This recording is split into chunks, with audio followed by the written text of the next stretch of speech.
Hey, thanks for joining me. This one is a wild one. This is kind of one of those rare instances for me when just the presentation of the material literally leaves me speechless. I couldn't believe what this thing was when I got it. The first time I ever heard of this book was the Cartoonist Kayfabe channel a year ago, I think, maybe two. I'm not sure, but they got just the regular book, and they're like, oh, Alex Ross did a Fantastic Four book, and they talked about it, and they kind of went over what they thought about it, and they thought it was really good, obviously, and the late Ed Piskor was talking about how he would watch Alex Ross's YouTube channel. He was talking about the process and showing how and what he did in this book. And I thought it looked interesting as hell. I thought about, I should seek it out.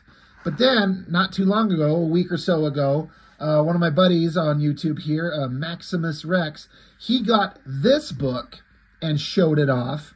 And after watching his video, I instantly went to go look it up and see if I could get a copy of my own.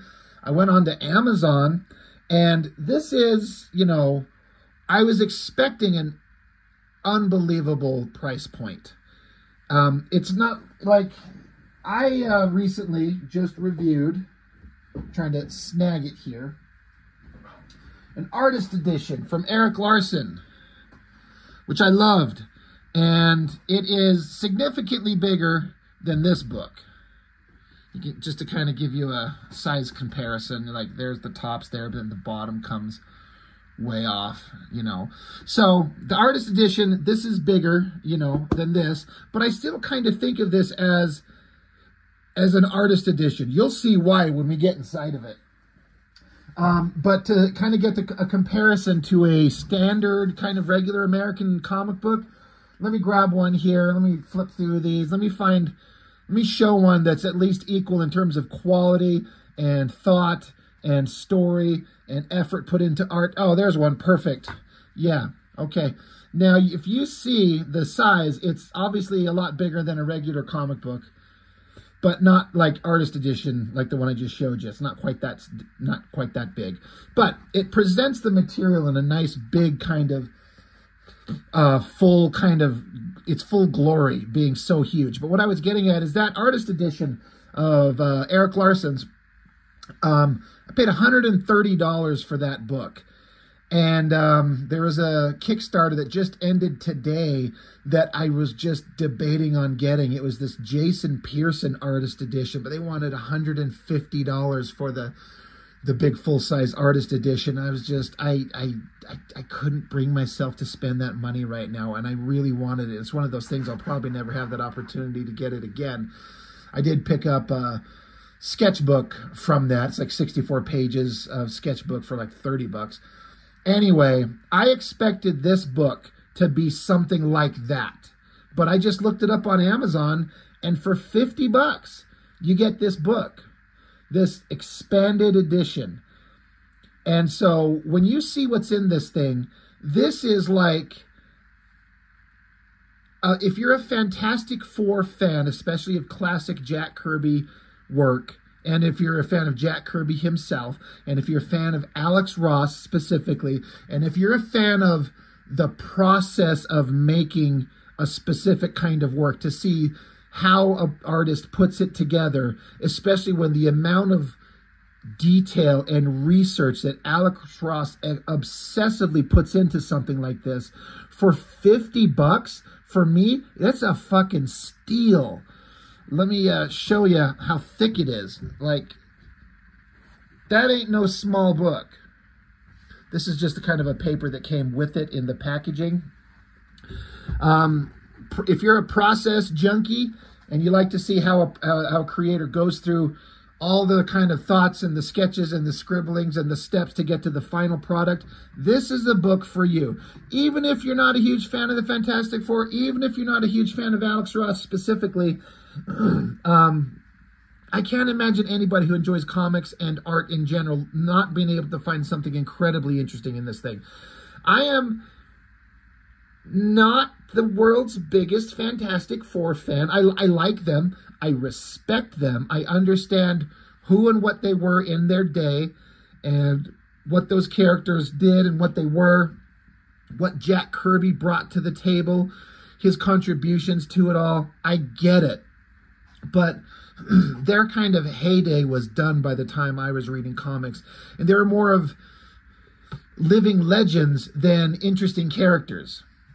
And I don't mean that in any kind of disrespectful way. It's just they never seem to stand out. And they keep trying to do Fantastic Four movies and failing miserably. I hope this new one that they're doing at Marvel is done well. I just kind of doubt it. I mean, we'll see, right? But if you want to see like the best kind of presentation of like the 60s and 70s era Fantastic Four, but through the lens of Alex Ross's incredible kind of artistic vision, this thing is incredible. But the stuff that's in here, only half of this book is the actual comic itself. I don't know if it was 2 issues, like it was like divided into 2 chapters. I don't know if it was released as 2 books or just as one. But the entire story is in here, and that's maybe not even half the book. In fact, I'd say it's only 1/3 of the book, because the rest is all process and creation. It is incredible. So just to start, this book, I don't know how well it's going to come through on camera. I'm going to try and bring it up and kind of get it into the light. If you can see, I don't know what the term is for this, like, it's almost like a fabric. Like, it's like a solid-ass book. It's like a fabric material. It's incredibly, like, very, like, high-end stuff. And then I love the kind of the color treatment on the text there, looking at the edge of it. And then the back of it. If you can see, again, I'm trying to look at my camera lens here and get it in the light. This 4 is like this black material. It's cut out. You can feel the raised material on it. I hope that makes sense. It's so nice. You could feel the indents and grooves on that. I saw this. I'm like, good Lord, what a presentation. This book is heavy as shit, too. So then just setting it down. And again, I watched the video from my buddy Maximus Rex, who went over it in a like 30-minute video.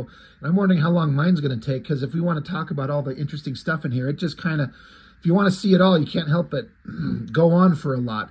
So I saw his video and saw him flip this open, but just seeing some of the stuff inside here, just seeing it with my own eyes, to start inside cover, I talk about these on all these artist editions, although this is not exactly an artist edition by the kind of standard definition. But when you got this big surface on the inside cover that's blank, put something on there. And this is one of the greatest illustrations of the Fantastic Four I've ever seen. These simple, flat, like 2 colors on the characters and this like yellowish background. I stare at this and I'm like, it's so freaking neat. It just jumps out at you. The color, like if this was a poster, I would hang this on my wall. I think it looks so great. And it's the same thing on the inside back cover. They kind of duplicate it. I kind of wish they would have had something different just to vary it up. But to get into it, Fantastic Four Full Circle, expanded edition by Alex Ross. And so this is something that Alex Ross has done. He did all those oversized DC books with Paul Dini, I believe it was. A Superman, a Batman, a Captain Marvel. I'm trying to remember the other ones. Just the JLA, I think. Where he'll do like a single or a 2-page spread. Just a single image to give you the basic understanding of who these characters are. We're the Fantastic Four. We took off into space. We got bombarded with cosmic rays. We returned to Earth. We had crazy powers that changed us. And we became the superhero team, the Fantastic Four. And this is done in his classic painting style, the gouache. It's like a watercolor type paint that he uses. And it looks great. I guess before we get into it, my kind of interest in Alex Ross's work, I missed the whole Marvels thing back in the day. I heard about it. You could not help but hear about it. I ended up grabbing one issue kind of separately one time. And I thought it was kind of fine. And then I'd see his covers everywhere. His Kingdom Come work was what really sold me. And that story and everything, I know he didn't write, I think he had like writing credit, him and Mark Waid. But Kingdom Come was what made me go, holy crap, this guy is on a whole other level.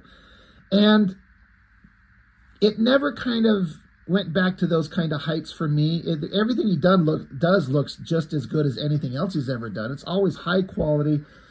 You can see the love and care he puts into it, but I don't get super excited about it the way I kind of used to. This book has kind of brought me back to getting excited about the stuff that he can do. But his art's different in this book. If you don't know, you'll see how and why. But, you know, there you go. Just kind of the standard, like, oh, it's just the regular old painting by Alex Ross. Looks amazing. The Thing looks great. The Flame of Johnny Storm. They're all really, really great stuff. But, so again, that's just kind of the origin of the characters. Then we get into it. Fantastic Four, created by Stan Lee and Jack Kirby. Art and script, Alex Ross. Colors by Alex Ross and Josh Johnson. So, there instantly is like something that's a little different. Alex Ross always fully paints in full color his own work. But this thing is done differently. And you'll see the process in the back. But basically, he penciled it the way he would. And then he inks it with gouache.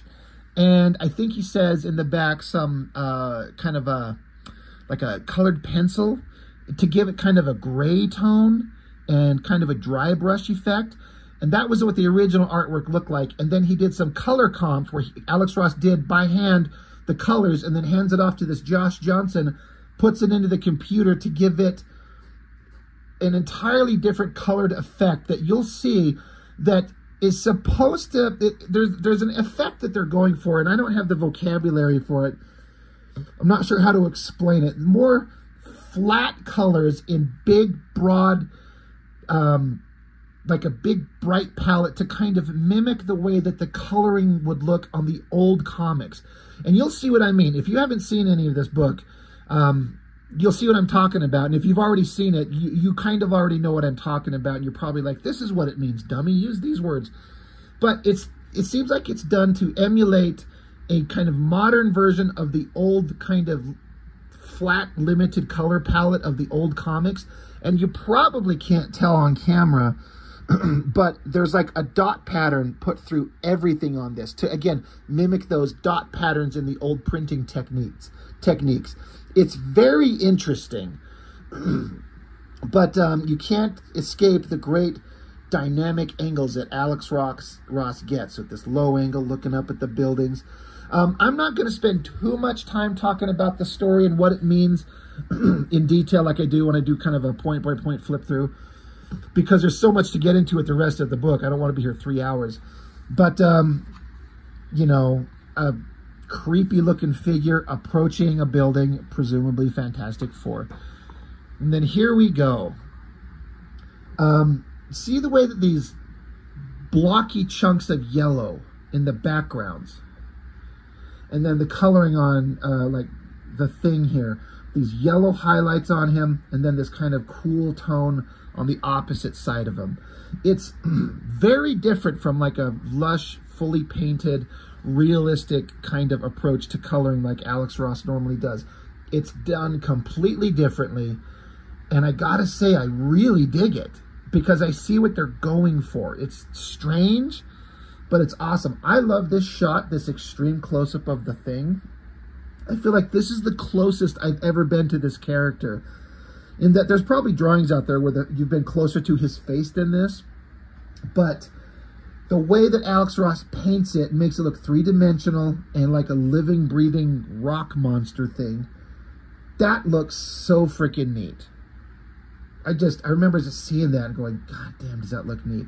But the Thing is making a sandwich. He hears the sound. He goes into kind of the living room. I love the style. It looks like kind of like futuristic, retro 60s type stuff. There's an interesting point here. This painting on the wall is like a recreation of a panel that Jack Kirby drew in an issue of the Fantastic Four. It's not like cut and paste. You know, it's Alex Ross recreating that image, and it's even signed Kirby in the corner. But yeah, Old Ben Grimm hears something. He's trying to make himself a sandwich. He looks around. Johnny Storm shows up and scares him. They're kind of freaking out. This creepy figure shows up, and the alarms go off, and something's off. But again, just look at this crazy coloring technique going on. And I wish that I'm sure the camera's not picking up the dot patterns in it. Let me lift it up and bring it closer. Let me see if that shows up. I think it is. You can see those dot patterns in it. If you know the way that old comics looked, the way the coloring techniques, the way that the colors are reproduced with the old printing methods, I love that they throw that in there to give it kind of a retro look.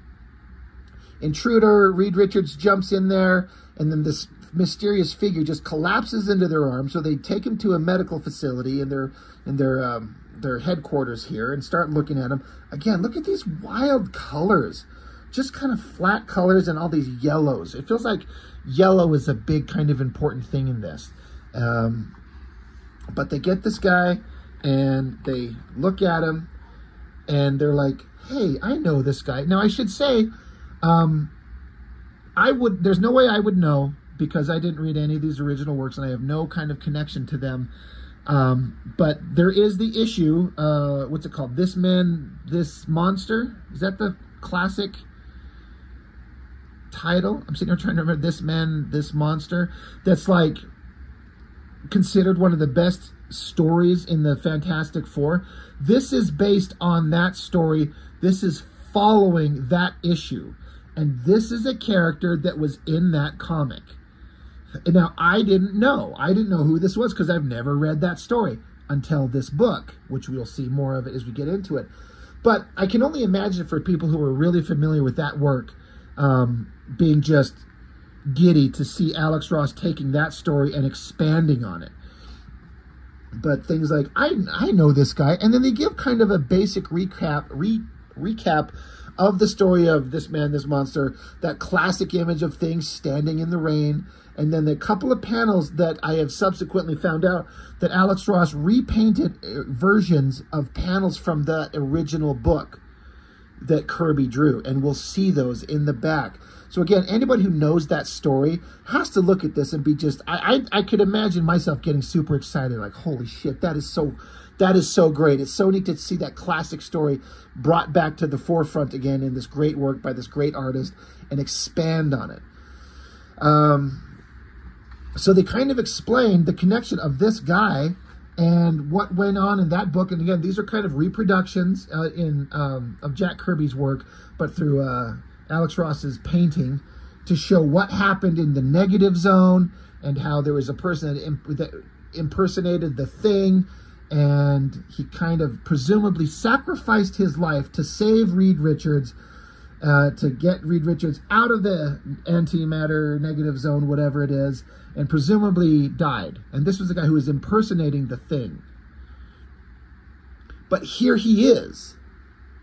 And Reed Richards is like, I owe him my life. And they're like, this is weird. But while they're trying to figure it out, some little creepy thing comes out of the guy's mouth. And then, boom, weird, dark, bug-eyed, weird, creepy, almost face-hugger type things start zipping around everywhere. So now the Fantastic Four's got to use all their powers and be badasses. Sue Storm using her powers to capture all these creatures in like these force field bubbles.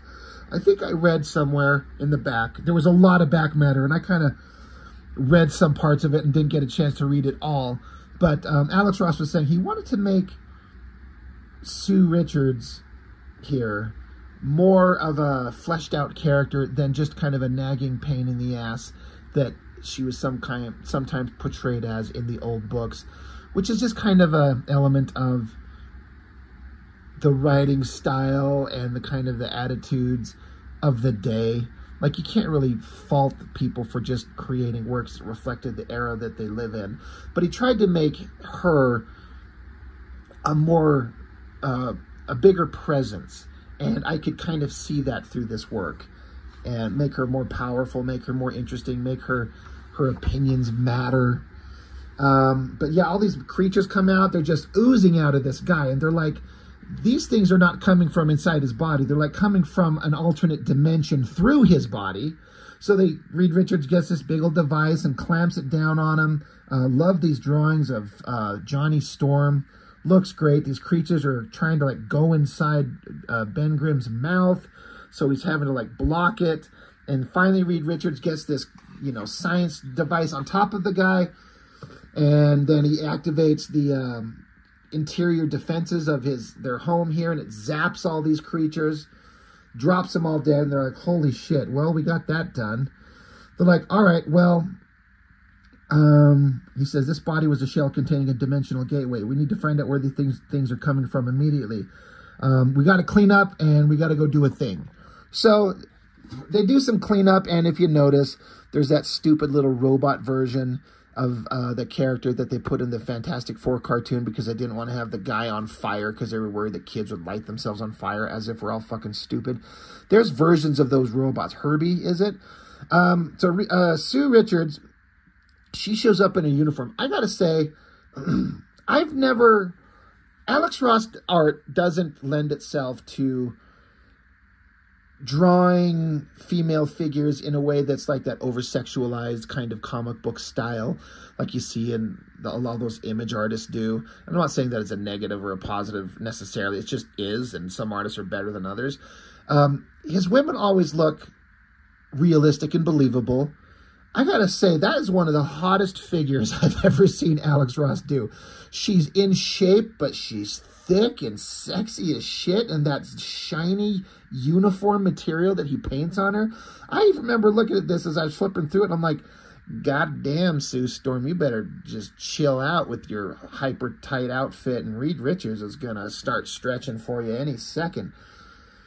So she shows up, and she's like, I know what you're thinking, Reed. I know you well enough. You may not have said it, but I know what you're going to do. We're going to have to go investigate this. I've already contacted babysitters for the kids.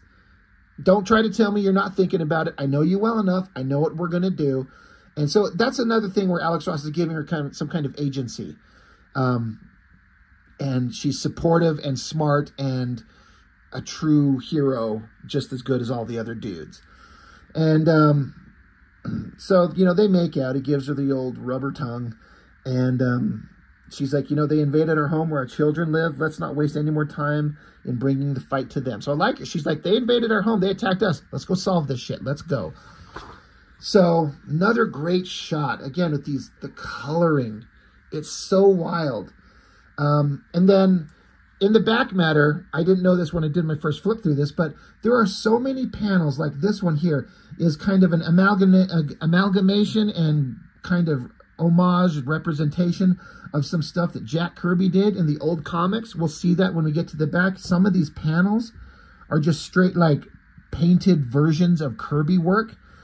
Again, I wouldn't know. It just looks awesome. But I got to imagine somebody who's incredibly familiar with Kirby's work and the Fantastic Four must have looked at this and gone, I know what that is, I know what that is, I know what that is. It's so great. I wonder what Tom Scioli of the Kayfabe guys, he's a huge Kirby guy and Fantastic Four guy. I wonder what he thinks of this book. I have to imagine he thinks it's great. It'd be kind of ironic if he thought it kind of sucked. Can't imagine that being the case. But they're going to travel to the alternate dimension. This is where Annihilus is. Man, Alex Ross paints this Annihilus guy to look really imposing and awesome and evil. That's a character I think if they keep that design they put in a movie, that'd be great. But Reed Richards is like, you know, I come up with these new outfits to let us survive in the negative zone. They're new uniforms, and the 4 symbol is a little bit different, which is an interesting thing. We'll get into the back of that, how the redesign of the 4 itself, and you know, it lets them use their powers. The things like, I get a new outfit just like you guys, and it's still just some shorts, huh? And then look at this page layout. Everything's tipped up on its side, and you read it, this panel, that panel, and you just follow through it. But you would think, if you don't know what you're doing, this could throw you off. And I thought it might at first glance, but then when I read it, does not throw me off at all. It just works so well. The classic design of these cars, the Fantastic cars, which are kind of silly, weird designs. I know that Jack Kirby kind of had that bathtub-looking flying thing. And then I don't know if Kirby designed this one. I can't remember. I want to say maybe not. But either way, it's a classic design. Maybe it is a Kirby one. I'm sorry. I don't know. I can't remember. It says in the back, but I kind of forgot. But now they're in these new outfits, so they get this interesting kind of shiny color design going on. And then they just throw themselves into the negative zone. And this page, like, they're showing them pass through these energy kind of portals. Colors invert and go into different kind of crazy psychedelic things. And they just go into this kind of black and white world. There's a couple interesting things on here. One, I'm not quite sure what this giant veiny nutsack down here is supposed to be. I don't get it. It's weird. I'm sure there's a reason for it, because Alex Ross doesn't do anything without a reason. 100% reason. In the back matter, he explained how he got some kind of ability to zoom in on really close on certain things and certain textures to paint odd, weird, unexplainable things. And he said on this spread, he put a close-up of a tire tread right here. I didn't think of it like that when I saw it, but then when I read that and I come back here, I'm like, that's a complete fucking car tire right there. Again, I don't know why there's a giant veiny nutsack. These round shapes look like a moon. Interesting thing that he pointed out in the back matter that I didn't pick up and I had to come back. If you look right here, see this big giant shape? This is a portrait of Jack Kirby. His face tilted down, his eyebrow, his nose, and his mouth. The Jack Kirby presence is felt throughout this entire world. And he, like, I wanted it to be subtle and not stand out obvious unless you know, somebody tells you, or you happen to just kind of pick it up subtly. Like, I didn't pick up that there was a face, not at all. But once you show it in the back parts of the book, you're like, it's Jack Kirby right there. So neat. So I like how the Fantastic Four just dive into this alien world. Just leap into it, flying over veiny nutsacks and everything. Continuing on, they get zipping around, traveling through all these parts, through this weird world. They've got they're going to a specific area. Love the lighting on this right there with the highlights on it. There's this classic Jack Kirby vehicle, which is a reproduction of something that he drew. Again, we'll see it in the back. Alex Ross just took that design and kind of made it his own slightly, but it looks totally like a Kirby thing. And then, so they're looking for, what's his name? Annihilus? So they're like, all right, hold on. Sue, turn us all invisible. We're right where I feared we would end up. This shit looks so neat. This next page, this double page spread, fucking look at this thing. It's like a giant Annihilus. His mouth is open. He's like eating those weird creature things from the beginning of the book. It's got that shiny kind of Jack Kirby texture and the costume designs. It's such a psychedelic color thing. Almost like a Blacklight comic if it was like produced that way. I don't know if this is supposed to be just him as his normal size or we're just close to him. It feels like he's giant, like Galactus. I don't know. I don't know that I care. It just is really neat. This was one of those like crazy awesome page turns. And that coloring is insane. So the Fantastic Four, they're invisible. They're in here searching. And then they keep running around. They run into more creatures. They actually say right here, Johnny Storm's killing more of these creepy bug things that I was saying look kind of like a xenomorph. And Johnny Storm here says, let's get to the bottom of this Ridley Scott nightmare. So it's an obvious homage to like facehugger, creepy H.R. Geiger kind of creatures. And he shouts that out specifically right there to be like, yeah, we're inspired by this. But then some kind of evil presence is there. This guy's face pops out. This is wild. This is weird. Again, more psychedelic coloring. Another double page crazy spread. God damn, look at that thing. How long would it take to create this art? There's face, all these weird alien faces, the coloring on all these figures. Like the highlights of the yellow on his face. I would never think, this is why I don't color. One, I can't color like a normal person, and then to take it and push it to this weird psychedelic level like this, this is just mastery. It's so crazy. This is another crazy, like this would make a great poster on a wall. It's so weird. I love it. And then they're freaking out. They're getting captured. They're getting dropped. This evil face is like, thank you for accepting my invitation. I knew you couldn't resist. Now accept your fate as all who touch Nega life become part of us. Lights out. And then it's just a black page. I think that's supposed to be the end of chapter 1 or book 1. I don't remember how this was, or I don't know how this was released originally, but I love how it just ends on like lights out and it's just a black page. So great. And then the next story picks up. And then just the story goes on. We get this evil villain, this evil cackling face. And this looks like a very kind of Alex Ross angle in a panel, but with this crazy different coloring. Reed Richards is being stretched out, and this evil guy is just talking all kinds of evil shit. Again, I'm not going to try and explain what's going on in the story, but they decided, the Fantastic Four, they've had enough. All right, you know, flame on, let's go. Let's get destructive. Thing starts beating the shit out of monsters. I'm going to just keep calling out this crazy coloring and this shiny look. It's so crazy. And then there's that Annihilus creature again. Such an interesting design. But they're taking them on. They're fighting. Getting away from that place where they were captured in this crazy negative zone. Which is, again, I've never read the original books on that. I understand it's kind of weird. And my only real understanding it from now is from reading this book and the stuff in the back that kind of explains it. But they get away. Giant explosions. That's a good shot of, you know, Sue Storm right there. Getting a little bit of a sexy look on her. We're staring right up at the thing's nuts. Great shot as they're all kind of kicking around this planet and the explosion. It's got that kind of Kirby crackle look going on, but in a different kind of art style. And the Anti-Earth. Again, I didn't know what this was, but I know now, having read the back matter. We'll get to it. But this is getting into that guy that was at the beginning, that was from the original story, this man, this monster, the Anti-Earth. And they're like, well, we need to go down to the planet. The Thing does not want to go down there. He feels like this is dangerous because every time he gets exposed to some kind of crazy cosmic radiation bullshit, it fucks him up and turns him into a creepy monster. And he does not like getting altered and screwed up again. So he actually gets pissy with Reed Richards. He's like, we have to go down there. We can survive it. We got to figure out what's going on. But the Thing grabs him by the throat and is like, are you kidding me? We can't do that. Like, you've been wrong before, and look what's happened to me. But they kind of talk him into it, like, just calm down, trust in him. You know, his beliefs are never founded on hope alone. You can trust him. He's like, fine, fine. Create a force field around us. Let's get down to the planet.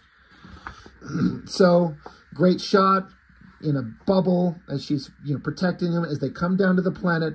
And then for some reason, they're in the negative zone, so everything's supposed to be the negative of everything. It's a dark and horrible place. But this is the Anti-Earth.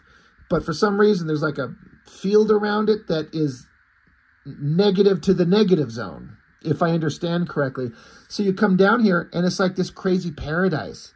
This is another kind of Jack Kirby-inspired thing. You'll see it when we get into the back parts of the book, how there's some pages where Alex Ross took these designy elements from a couple different pages, I think, and just kept his aesthetic and his design elements and put it as like they're just falling into a Jack Kirby world.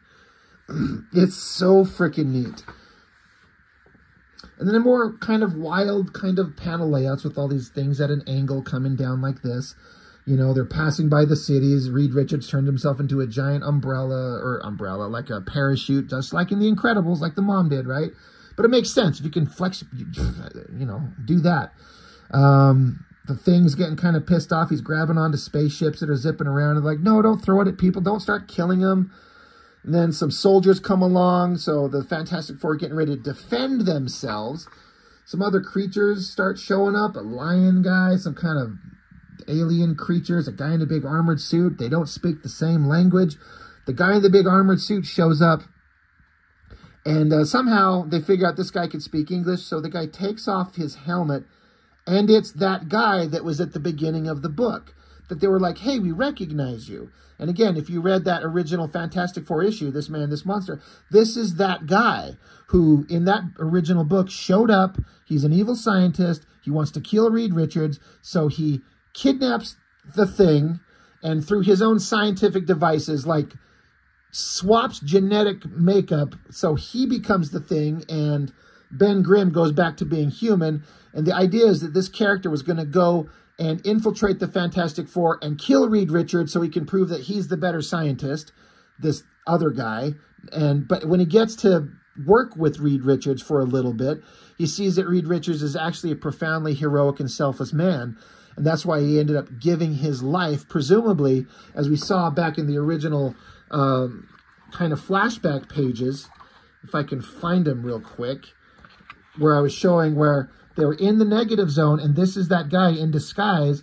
Reed was going to die, so Ben Grimm grabs him. Well, not Ben Grimm, the guy impersonating him, throws Reed Richards back through the portal, and they presume that this guy died, I guess. Well, here he is. He fell back down to the anti-Earth, landed on this planet, and just kind of, you know, to spoil it, he landed on this world and discovered that he can actually live here. He has to have himself contained in this suit, but he can live here, and he's found a good life for himself. He learned what being a hero is. He learned a lot about who Ben Grimm was. He learned a lot about who Reed Richards was. He was like, I was wrong. I'm living here. He says, this positive world took pity on me. Their science here was able to contain my antimatter form in nega energy. Can I just say, Mr. Grimm, what a debt I owe to you?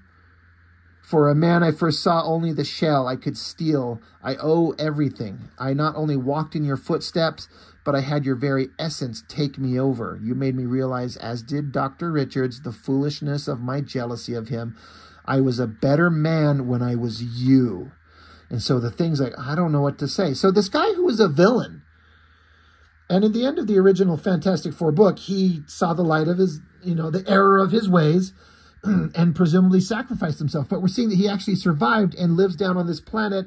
They've got these kind of force fields up to kind of protect them from the negative zone energies so they can remain positive and a good, awesome society to live in. And so he's kind of works with all these characters, and he's got a life of awesomeness. And so, you know, he's like, I can help you guys get back home. And he's like, well, before you do, you have to wear this giant suit to contain your energy. Well, Reed Richards is like, well, I've got these suits that I created. So he gets Johnny Storm to cut a chunk of it out, and then they form a new suit for this guy so he doesn't have to wear this bulky, clanky armor. The guy's actually, you know, he's like, I've been living in this suit for so long, thank you. He's got tears in his eyes. Again, I just love all these drawings, all these coloring choices, the Kirby Crackle energy around him.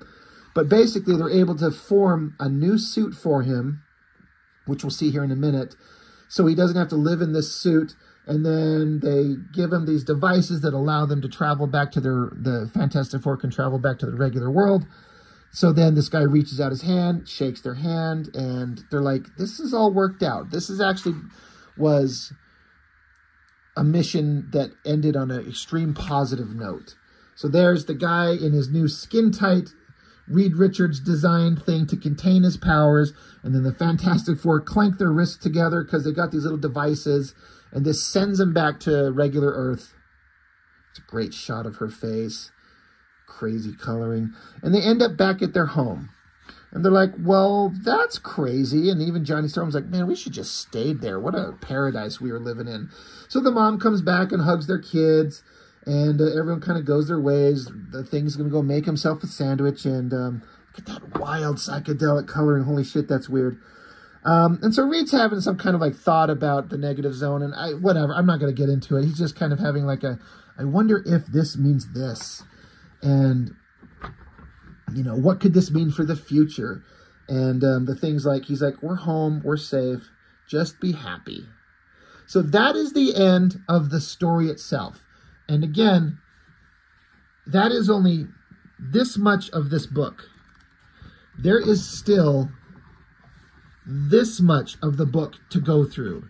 Just to compare, if you can see, like, it's a quarter of the book, not even a third of it. So what the hell is in here? Like, the majority of this thing is not the story, it's the extra material. And it's pretty freaking incredible. So this is like a sculpture mock-up that Alex Ross did of the figures of one of the covers. And then so Alex Ross talks in here. He's like, look, he basically says in a, to distill it down, he's like, I was given the opportunity to get into hyper detail about how and why I created this book. And I tend to be really long-winded, but I get a feeling I'm going to be even more long-winded here in the rest of this book. So bear with me. I hope that you enjoy all the material that we've put together, because I'm going to go on and on and on and on and on. It's got a picture of him when he was 22 years old getting to meet Jack Kirby right there. And then right here, he says, what follows is that classic comic book story in its entirety, scanned from an original printing with no variation from what a reader would have seen of its coloring and print quality at the time it first came out. So here it is, Fantastic Four 51, This Man, This Monster. The entire comic is printed in this thing. And so that was such a great little addition. I've never read that. I don't know where I'd get the chance to read it, but especially to get to see it in its original form. Now, the only thing I have to kind of question, he says, scanned from an original printing. Obviously, you can see this old book is worn and kind of beat up like it would be, with no variation from what the reader would have seen of its coloring and print quality at the time of its release when it came out. But this is an old book, and so I can't help but wonder, like, these books age and get kind of a, I don't know, a patina on them. You know, the white of the pages turns this yellow. Now, we like that look. It's that old kind of old comic smell and look and vibe. But when these were originally printed, was this stuff more white? Is this not exactly how it would look when it originally come out, because it's aged and old, so it's kind of faded? This old look is kind of the classic thing that I would think of. But I wonder what fresh off the printer, fresh, clean, and pristine back in 1966, I don't know, whenever it was, what would these have looked like? But then here's that classic shot, and then it just goes through the whole story. The setup to the entire thing that we just saw Alex Ross do. The thing is kind of sad and depressed and miserable, and he kind of out walking in the rain, and this dude lets him come into the house. It's this big, thick-skulled, brainy scientist guy, like we just saw in the book. He drugs the thing. He lays him down, gets out this gadget, snaps it on, and transforms himself into the thing. And these are panel reproductions. Like, these were ones that Alex Ross painted earlier that I was showing you. So it's neat for him to take these and reproduce them. And then, of course, Ben Grimm turns back into a human. So Reed Richards is back here obsessively working on some kind of device, trying to save the world from Galactus in the future possible kind of attack. And he's kind of ignoring Sue Storm, and she's kind of a nag. But then Thing shows up, and they're like, oh my God, you've been gone for days. So, but this is the guy in disguise. And so he shows up, and then he just kind of gets to interact with them for a little bit. But then Ben Grimm shows up. He woke up and says, hey, I'm the real Thing. And like, no, you're not, and whatever. He's like, look, I can crush metal. Only the real Thing could do that. So Ben Grimm's pissed. He's like, man, fuck y'all. He takes off and leaves. And they're like, why would somebody want to impersonate you, Ben Grimm? But as it goes on, I guess Reed Richards is going to do an experiment in space-time and go to a different dimension. We get a giant, crazy Jack Kirby machine that just makes no sense at all, and it doesn't have to because it's awesome. He's like, I'm going to go into this alternate zone, and I'm going to be tethered to this wire, and only you can hold it, Thing, because you're strong. If I get in trouble, I'm going to yank on it. I need you to pull me back in. My life is literally in your hands. But little does Reed Richards know that this is not the Thing that we know, so he's putting his life in the hands of a guy that wants to kill him. Cuts over to explain why Johnny Storm's not there. He's off at college doing college boy shit. I don't care about any of that. It's not super interesting in regard to the real plot. But Reed Richards, he's getting ready. He's going to go jump into his machine. And then these kind of like crazy color things that they do here are similar to what Alex Ross painted on the previous pages when they jumped into the zone. this kind of like red and black and these psychedelic colors. And then look at this wild, I don't know what they did to create that kind of imagery. Really neat.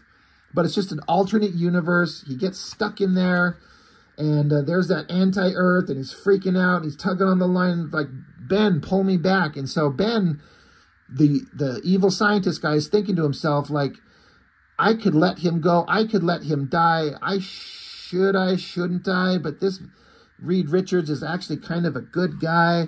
So he kind of rethinks what he's going to do. He rethinks his kind of position. He jumps into the negative zone itself, like I was talking about, and basically has his thoughts. He's like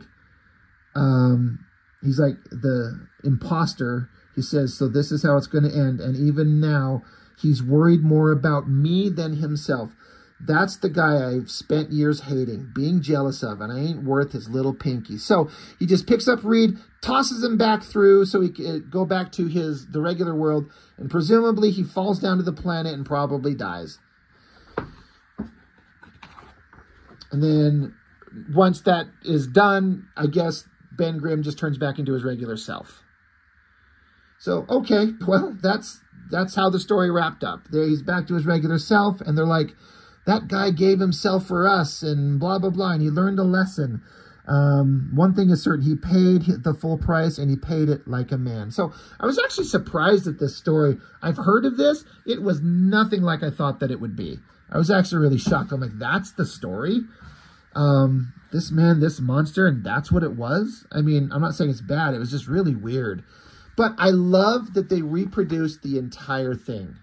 It's so cool. So now it gets into Alex Ross talking about his history with the Fantastic Four, what he did when he started collecting them, the creators that were part of it, his interest in it, some paintings that he'd done of the characters, stuff for the Marvels work.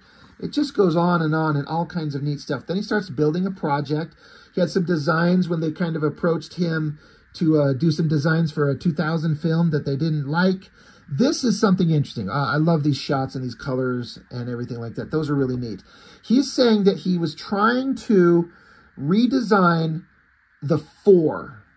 There's the classic Four, but then he says right here, artist Travis Charest had designed a beautiful Four for an armored suit I saw in his 2013 sketchbook. I sampled his approach and tried to vary it, but eventually I felt I couldn't improve upon it. Once Full Circle was moving forward, I asked Travis for permission to use the exact style of his Four, which he generously gave me. So that's neat as hell. Travis Charest just did this drawing, and that Four Alex Ross saw, and he's like, oh shit, that's the perfect redesign. And so he tried to like do an alternate version of it. And he's like, there's no better version of it. It's the one right here on the back, you know? And so I think it's neat. He reaches out to Travis Charest. He's like, bro, can I use that design? And Travis Charest presumably was like, sure, dude, go right ahead. So I think that that's neat. You see something and you're like, someone else made this, but this is like the most perfect design. I have to use it. So again, just talking about just the different comics and the coloring and the way those psychedelic colors were going on in there. They were talking about here. Says, a friend had sent me a 1969 British reprint of the Fantastic Four stories that had the most wild, inaccurate coloring I'd ever seen.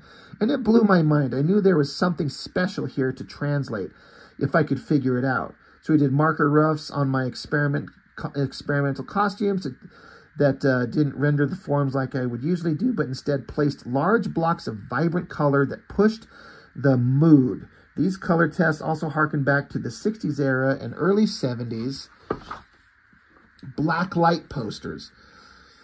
So you can see he's doing some psychedelic, weird, different things because of some interesting kind of, weird coloring reproductions. It's really interesting. And then it gets into the logo, the font for the logo, like on the cover there. He took it from this Fantastic Voyage, from the movie poster for the 1996. I didn't actually know that can't be right. It says 1996. Is that when that movie came out? 96? That can't be right, is it? This movie poster for the 1996 sci-fi film The Fantastic Voyage, directed by Richard Fleischer, released by 20th Century Fox, was a typographical influence for the Ross title treatment for the cover of the Fantastic Four full circle. And again, I hate doing lettering. I've never really done it. I've barely tried farting with it. It's the least interesting thing I could imagine myself doing. But I see this, and it looks really interesting. And like, I kind of see the appeal of it. So then here he is just working out different kind of Fantastic Four variations to kind of come up with something different. I look at these and I try to imagine which one do I like the best. And I don't know. It's kind of hard to say. Each one of them is interesting. I kind of like this one. I don't know why. The sci-fi one's pretty cool. I like that simple blocky one. It's all crazy. And then here's Alex Ross just doing pencil drawings of the characters, just getting a handle on them. His pencils are freaking incredible. The way that he can draw. It even says in this one right here, it's Travis Charest style. It's like there's Sue Storm in kind of a Travis Charest Space Girl outfit. And so just drawing. It looks like he was trying to incorporate design elements in the suit, breaks and seams, to kind of mimic that inky squiggle line that Jack Kirby would do on his work, to kind of like sort of mimic that in a way, but make it part of the design. I think that's part of what's going on there. But just the amount of work that he puts into this thing. He wants to understand these characters fully, top to bottom, in and out, before he moves on to anything else. He's not going to waste any kind of effort.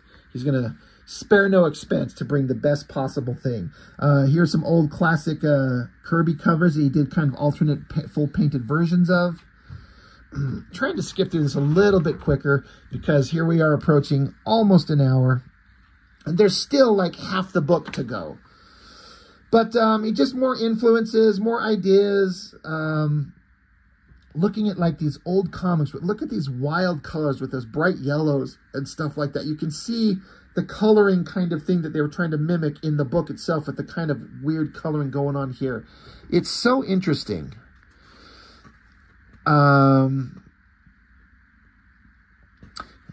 He was saying here, I feel that Susan's perspective was often overlooked and that she interestingly bore an equal point of guilt about getting Ben caught up in the space flight that made them into superheroes and Ben becoming a monster. It's constantly forgotten that she was the linchpin who prodded Ben to pilot them into space by challenging his pride. All of this underscores the idea that they hold together as a group and a family under the same roof, but it is out of a sense of debt that they owe him. So that's interesting. Again, I don't know much about the Fantastic Four original stories. Here is the photo reference that was taken to use for the first page. That is awesome.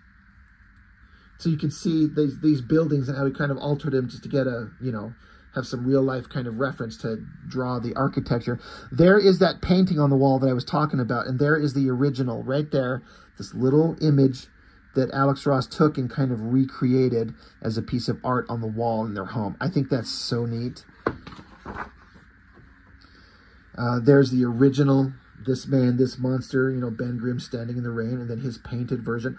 Like, all due respect to Kirby's original, but man, that Alex Ross version is just like a perfect, like, hyper emotion, like taking the emotion of that original drawing and just bringing it forward and making it so intense. Like, I love it. It looks so good. There's all those panels I was talking about in the original book where the scientist guy captured Ben and strapped on this machine. Like, that panel and that panel are the same, and like that one and that one. That's so good. It's so neat. So again, he's just going through showing all the original panels and how he tried to homage it and respect it and show it as part of this story, and just expanding on an old story. It's so freaking great. It's something that I'd kind of like to do. I've got some ideas. I'd like to do a similar thing with other stories, other characters. Interesting kind of color ideas. That shot of the Thing is maybe the best image of the Thing I've ever seen. He looks so imposing and strong and alien and weird, and that rocky texture. That is maybe one of the best drawings of the Thing. I'm not like a huge Thing fan. Like, they're fine. But that one makes me go, I want to know more about this character.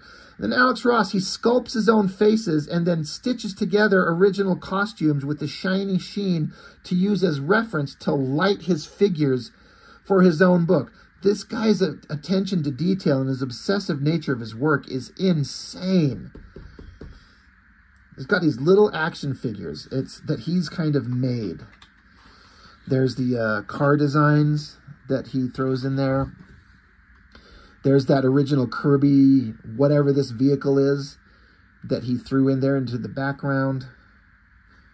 This great shot of Annihilus with his mouth open right there. He kind of replicated for that big, awesome, giant double-page spread. There is, let's see. Yeah, he says, the collage, that shot with the veiny nutsack that I was talking about, he said, I had multiple Life and Look magazines from the 60s, which I sourced various imagery, which seemed interesting and hard to tell what they were. Elements were like a close-up of a tire tread, eyeballs, lava, a spinal column, and many more microscopic items I enlarged, made for excellent pieces I could paint. No element was more hard to read than the one I was worried the most about hiding. My large-scale portrait of Jack Kirby's profile is behind everything, floating in front of it. With a sideways view of the composition and my reference photo by David Folkman, you will hopefully make it out now. So there's like the shot of Jack Kirby there that he referenced, and there's the face. Like when it's shrunk down smaller, it's a little bit more obvious. It's so interesting just to have Kirby right there. But yeah, just going on more and more about different books, different inspirations. You know, this evil character, they kind of reproduce that same image. So he's done all his research. He knows intimately all the stuff about these characters. And I'm just trying to get to the rest of the book here. I'm not trying to pass over anything, but, you know, I don't want people to get bored and shut the dang video off.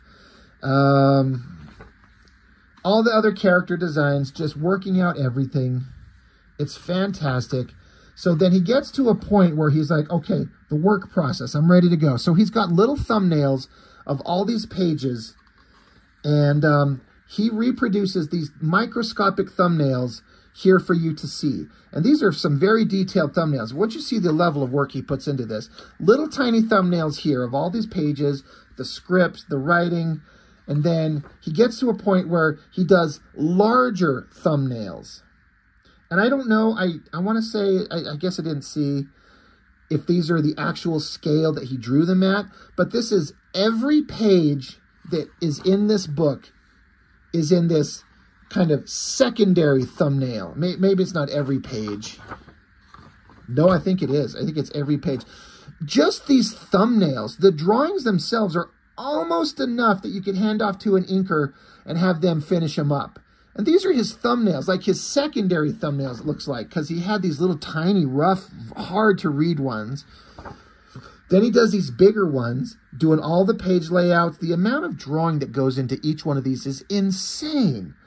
This is more effort than some artists put on their finished pencil pages.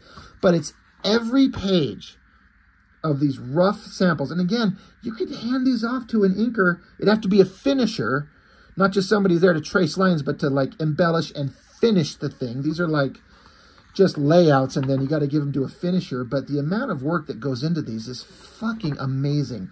So you get to see everything. And again, if you're a guy who makes comics and you love to see the process, this is like gold. This is so freaking neat. So it's everything.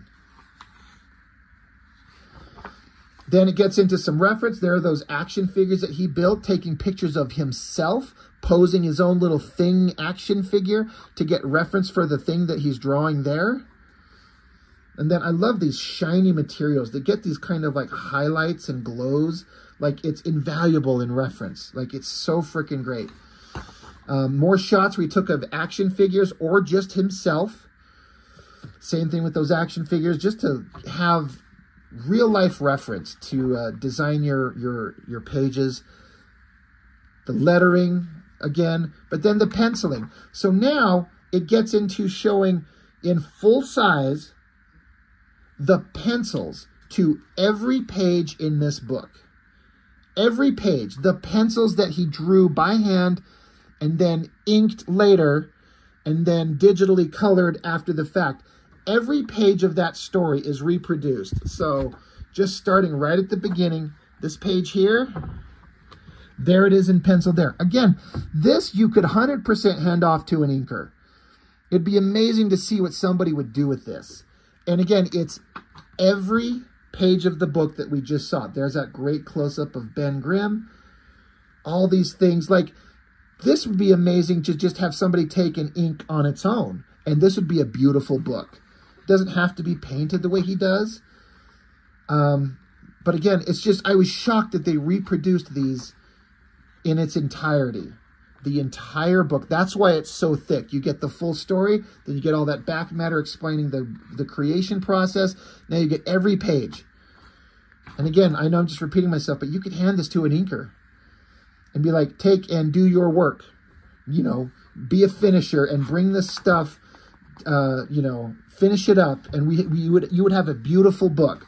So every page, there's that sexy-ass shot of Sue Storm. The highlights on her outfit are a little bit more pronounced. It looks so great. There's that great shot of the faces there. Oh my gosh, it's so freaking neat. So yeah, every page, there's those vehicles. That page is tilted onto its side. That shot where they're jumping into the negative zone, the veiny nutsack doesn't quite look so veiny. There's the tire. There's a spinal column. Crazy. That crazy awesome ship. I mean, look. Some artists wish they could pencil this good. And this is just stage one for Alex Ross. This is just, you know, stage one finished art. Look at that giant shot of that creature there. Imagine inking all this shiny metallic stuff and translating that. So, yeah, you get the whole penciled book. The entire thing. And I love that there's no lettering on it. I love to see the original artwork raw. No words covering it. Nothing like that. I prefer it immensely. Great upper shot. God damn, that looks good. It makes me want to scan it, print it out, and try and ink it and see how bad I'd fuck it up, because it would be epic, but I still want to try it. So it's just the whole story. Again, I don't want to spend too much time on it, only because it's been going for so long. Love this giant splash page, all that Kirby Crackle energy going on there. Great shot of Sue Storm, Reed Richards flailing around. That shot of the negative Earth, whatever the hell it is.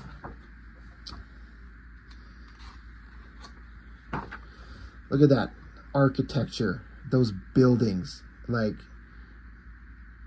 the amount of time it takes to do that has got to be just so impressive. This must have taken, I wonder how long this took him to do this. Couple years to the research, development, the penciling. I don't know. I have to wonder. So the whole story in pencil. It's all beautiful. I could sit here and stare at it forever, and I eventually will. And then they transport themselves back to Earth, and then it ends. There's that great shot of his face. It was in those psychedelic colors in the original book. And then we get the next part. It's the inked pages. So we have the full color finished story at the beginning. Then we got the penciled pages. Now we get the entire story in the inked stage. So the entire visual story is reprinted 3 times in this book. That is incredible. He talks about in here, he uses gouache watercolors. He can lift up when he likes something. He puts down something he doesn't like. He's talked about this before. With a wet media like this, with gouache, if you put down something you don't like, you can kind of back it out. You can add some water to it. You can soak it up. You can remove it. I've fiddled with gouache a little bit. He says, I use a number 4 and number 5 size watercolor brushes, which have wonderfully sharp points. It makes me feel like I want to go out and try those and see if I can ink with them, see if that works. The straight lines are all done with a series of felt tip India ink pens. It's a new experience for me to do outlines around forms, since I don't do that in my painted artwork. It was somewhat liberating, but it was also of a new learning curve, because each line needs to vary in width for emphasis. My big experiment was to try to do a dry brush effect, which we see in this a lot, which I traded for my halftone use of the black pencil or Conte crayon. I hope I'm saying that. C-O-N-T-E, Conte? Is that how you say that? Conte crayon. I never developed a line work representation for shading like most iconic comic book artists do, and I didn't really want one. I could just easily adapt placing pure shadow blacks like I saw artist Jean-Paul Leon do so well. I also wanted the additional textural detail I usually paint and intended to use a black pencil to shade with an effect that looks a little like stipple inking. So I know what he's talking about. With like a black pencil, it doesn't leave a smooth tone. It gives kind of a grainy look, and it kind of looks like stippling, and he says this drawing up here has that effect. He says, overall, I was very happy with the final results. I felt I had successfully captured the version of what I paint with full tones. It makes a big difference to have the kind of printing we received from Abrams too, the printing house that published this book. This halftone effect could have come out like mud in a cheaper format on lesser paper. The next 64 pages are all of the final art pages, the way the originals look. The tonal painted panels and backgrounds look different without the digital color added. So every page in the book, again, here is the inked book. And you could just reprint this book in the black and white. Put the words on it, and it looks amazing. There's that close-up of the thing that I was talking about. And again, we've seen all of this, but isn't it amazing? I've never seen a book like this that shows the entire story finished and then the full pencils and the full inks in one book, and it was only $50 on Amazon. Like, I expected to have to pay $150, and I was not going to get it if it was that much, but I just had to know. I just had to look. And holy shit, for $50 plus, you know, tax and shipping, something like that. There's that great gray tone shot of Ben Grimm there. It's so freaking neat. But yeah, there's a lot of like, it looks like dry brush effect going on. Some painted like his actual old school painterly style. But you got the whole story. Everything right here in the black and white. And this is one of those rare instances where I'm going to say I think I definitely prefer the colored version because of that psychedelic, crazy, weird way of coloring it. It just stands out. It's so bold and eye-catching. It's insane. I love it. But this black and white, I love being able to see it. There's that great shot of that sexy-ass Sue Storm. Still looks great. Trying to flatten it out so it's not distorted by the flexing of the pages there. It's just so freaking awesome. So, that great shot of their faces again. Like, I want to pop back and see that page. You can see that what the coloring does. That there versus the black and white. Both look pretty amazing. So, yeah. It'd even be interesting to have somebody just come and color this traditionally and just see what difference that would make. Looks like the veiny nutsack basically looks the same, this gray tone. I think this is how it was reproduced exactly, and then they'd add the color onto the figures themselves in the final book. Did the psychedelic kind of universe-changing panels there in those crazy colors. That great shot. Again, this looks like just dry brush. I've kind of done stuff like that myself with the dry brush, giving it kind of a blast line kind of effect. There's that cool shot of that Kirby vehicle. How about this double page spread? It almost borders on overdone, maybe? Slightly? Who am I to judge? I still think it looks pretty freaking amazing. God damn, does that look neat. So cool. But yes, so we've seen this whole story. There's that, Jesus Christ, look at that black and white right there. You know, how much could Alex Ross sell these for? I think everything he sells is in the 5-figure range minimum. sells these for $50,000, and that's just per page. The guy's got to make so damn much money, and all he wants to do is just create the highest level of artwork he could possibly conceive of. That's what it seems like to me. Whether you like Alex Ross or not, I have to say, I know he's not everyone's cup of tea, but you have to respect the guy's work ethic and the amount of time and effort he puts into this. There are some artists out there that half-assed everything. They don't put out anything forever, and when they do put out one thing, it's just kind of like a so-so version of their glory days. Alex Ross is not missing a step. His heart, his soul, and his love is in this shit, and it just is everywhere. It means everything to him, and he wants to put out the best thing he could possibly do. And even if the story's the story was fine, you know, I enjoyed it, but obviously, like I said, I'm not connected to the original story, so I don't get the that kind of emotional connection to seeing a new story based on an old thing from decades ago. But just artistically, how can you not look at this and just not be blown away by the guy's work ethic and his skill, even if it's not your thing? You know, I feel like a person has to be able to look at this and just be like, yeah, this guy, he knows what he's drawing. He knows what he's doing. He knows how to draw, how to ink, how to paint, how to color, and he gives everything. And that wild down shot of that architecture. So, again, I'm sorry if I'm zipping by a page you really want to see. Maybe you can, if I pause long enough on each one, you can stop and pause and look at it. But I don't know. I can't recommend this book enough. I'm glad old Maximus Rex over on his channel, Big Baby Comics on YouTube, I'm glad that he got this and put it in front of my face, because within an hour I had it ordered. And I'm glad that I've got it. As with everything else, I'm kind of like, well, now where the hell do I store it? But it's inspiring and humbling to see the level of work that goes into this. I love that spread. Hey, Jesus, God, that looks really cool. And then it gets into his color guides, I guess. Like I was saying, Alex Ross, he gets out his black and white, and then he paints up with whatever tools. And does his own color guides and then hands them off to the guy to do his kind of color, computer coloring kind of alteration to give it the look they were specifically going for. You know, the color guides that Alex Ross does on his own are probably more than enough. You know, they could be reproduced just that way. And it's another version of the book that would look amazing. Look at these little tiny thumbnails and just these little things, and he's still coloring these up. Like, Jesus, God, the work is going into this.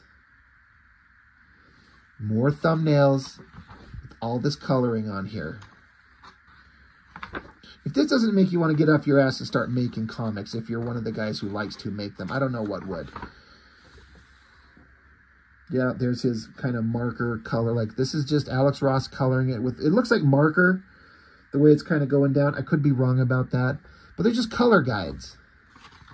So it's not meant to be finished art. And then just some other images he's done.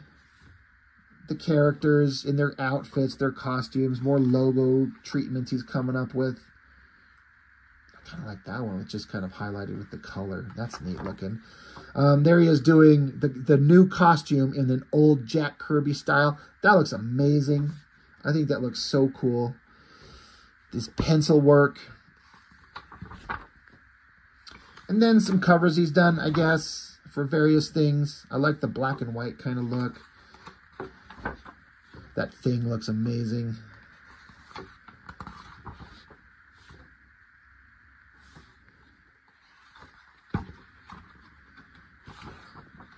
That shot of them right there, very intense. Makes the Fantastic Four look like a bunch of badasses. I love it. There's that classic, ridiculous flying tub vehicle thing. Doctor Doom. Well, we're basically at the end, an hour and 14 minutes. I guess that's good. That's about, I think that's just a little bit under the Erik Larsen Savage Dragon Artist Edition. So I'll never get bored of an image of a brain with the eyes. That shit never gets old. It works every time. I don't care what anyone says.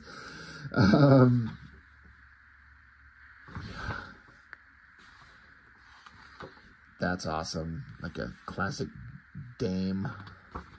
So cool.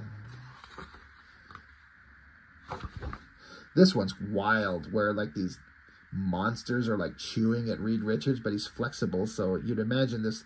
I don't know if it would hurt. I mean, can Reed Richards really get hurt if you can flex and stretch? You know he's going to live, but that's creepy. That is creepy as shit.